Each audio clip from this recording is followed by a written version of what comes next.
David adalah seorang penulis naskah. Ia menikah dengan wanita cantik bernama Amy.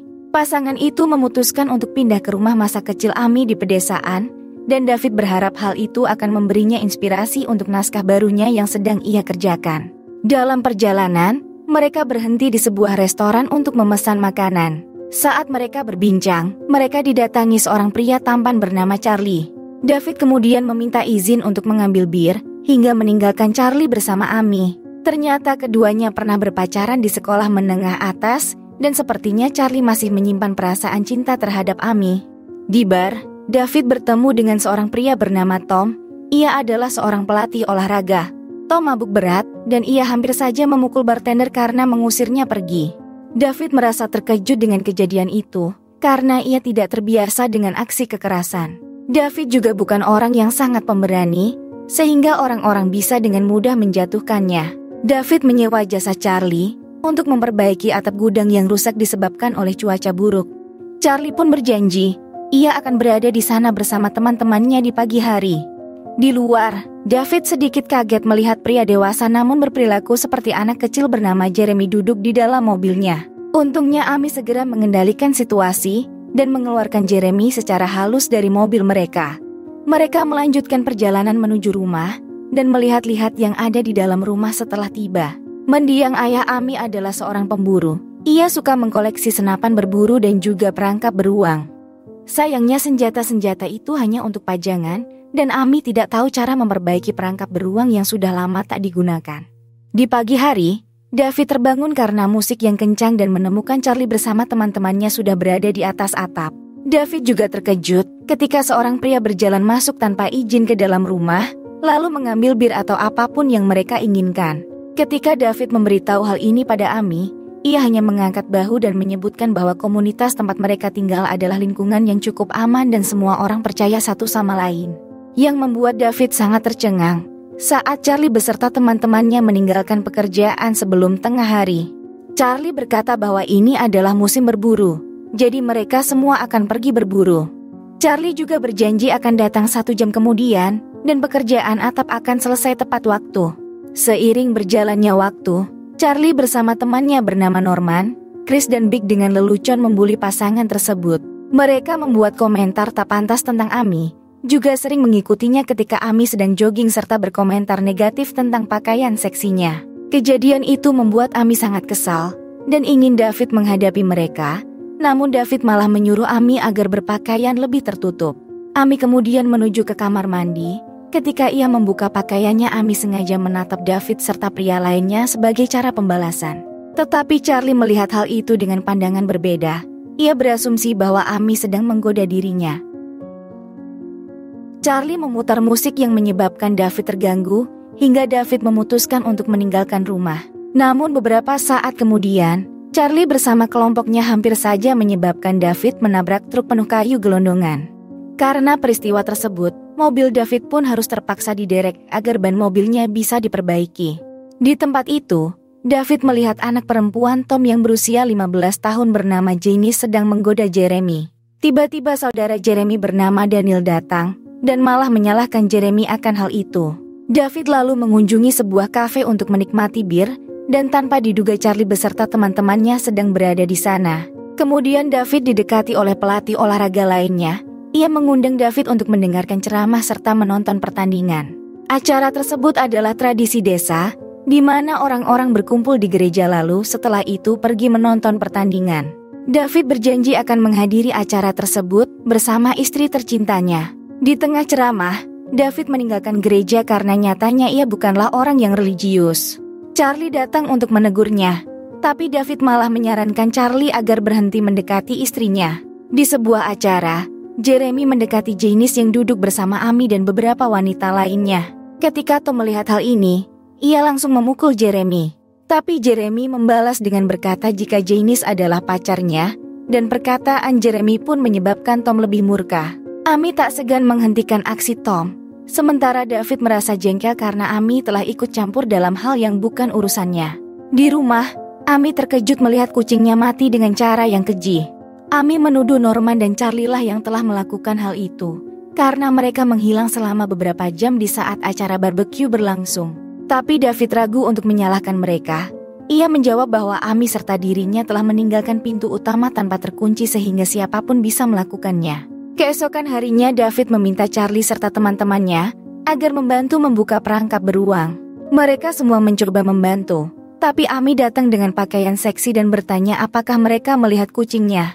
Setelah itu, Charlie bersama teman-temannya berhasil meyakinkan David agar mau bergabung dengan mereka untuk perjalanan berburu besok dan mengatakan hari itu adalah musim puncak perburuan. Hari perburuan pun tiba, mereka memberi David senjata api. Namun David yang amatir begitu ketakutan ketika seseorang hampir menembaknya. Sayangnya David malah terpisah dari kelompok, dan ia adalah satu-satunya orang yang mengenakan rompi oranye untuk membuatnya terlihat dalam kabut. David segera menyadari jika mereka telah meninggalkannya di hutan sendirian, hingga akhirnya David memutuskan pergi menuju ke jalan utama. Untungnya seorang petugas melihatnya. Ia pun menawarkan David untuk mengantarnya pulang. Petugas juga berkata bahwa perburuan pada saat ini adalah perburuan yang ilegal, hingga terungkap bahwa Charlie beserta teman-temannya telah berbohong kepadanya. Sementara itu, Amy kembali dari olahraga joggingnya. Setelah selesai mandi, ia mendengar seseorang di depan pintu. Charlie kemudian memaksa masuk ke dalam rumah Amy dan mulai mengenang hari-hari saat mereka bersama. Charlie yang terbawa gejolak nafsu, akhirnya memperkaos Amy di atas sofa. Setelah itu Charlie menyadari apa yang telah ia lakukan pada Amy, tetapi tanpa sepengetahuan mereka, Norman sudah berada di dalam rumah dan dengan tega ia juga memaksa Amy. Amy meminta bantuan Charlie agar menghentikan Norman, tetapi Charlie hanya diam menyaksikan kejadian itu.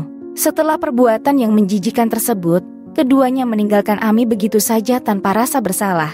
Saat David tiba di rumah, Amy sedang berada di tempat tidur. Amy berkata bahwa dirinya serta David adalah pengecut dan mungkin mereka harus pergi meninggalkan tempat itu. Tapi David menolak membiarkan gerombolan tersebut mengusik ketenangan rumah tangga mereka. Keesokan harinya, David memecat Charlie dari pekerjaan. Ia mengatakan bahwa pengerjaan atap yang dikerjakan oleh Charlie terlalu lama. Charlie menjawab bahwa mereka sudah membuat pesanan untuk material atap, sehingga David pun terpaksa membayarnya sebesar $5.000. Di malam hari, Amy memberitahu David jika mereka ingin tinggal di sini, maka mereka harus berperilaku seperti orang-orang di tempat ini.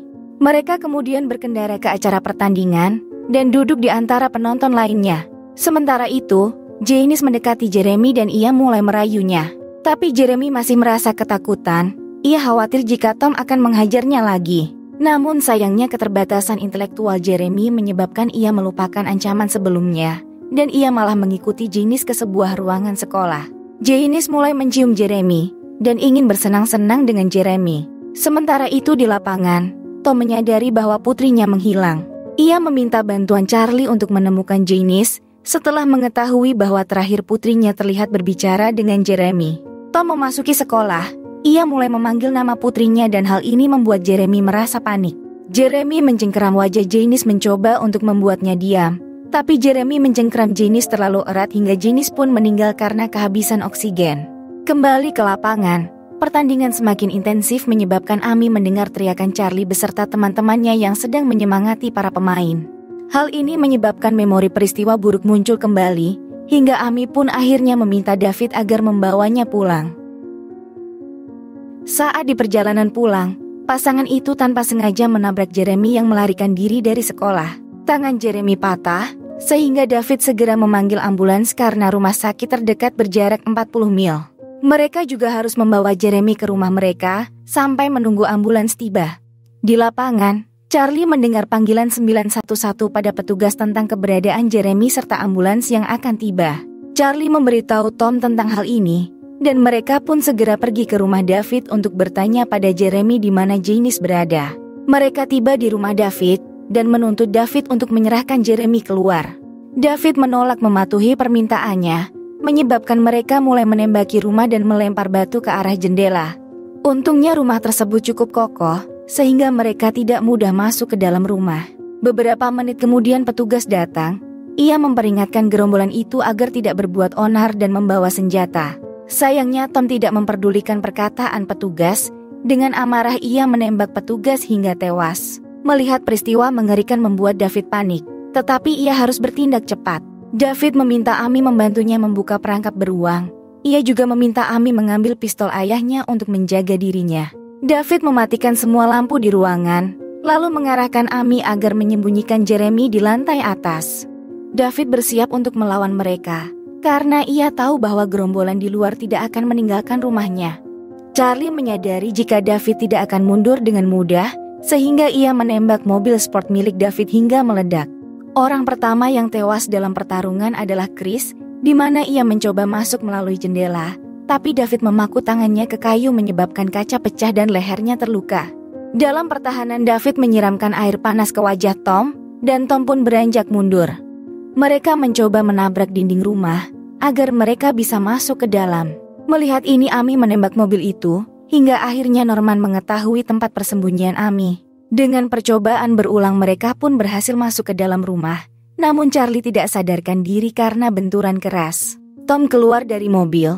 Ia mencoba menghabisi David, namun David berhasil mendominasi keadaan hingga Tom menembak kakinya sendiri. David mendapatkan senapan, tetapi saat melihat Tom bangun kembali, David tanpa ragu menembaknya hingga mati. Big keluar dari mobil. David mencoba menembaknya tetapi senapannya macet.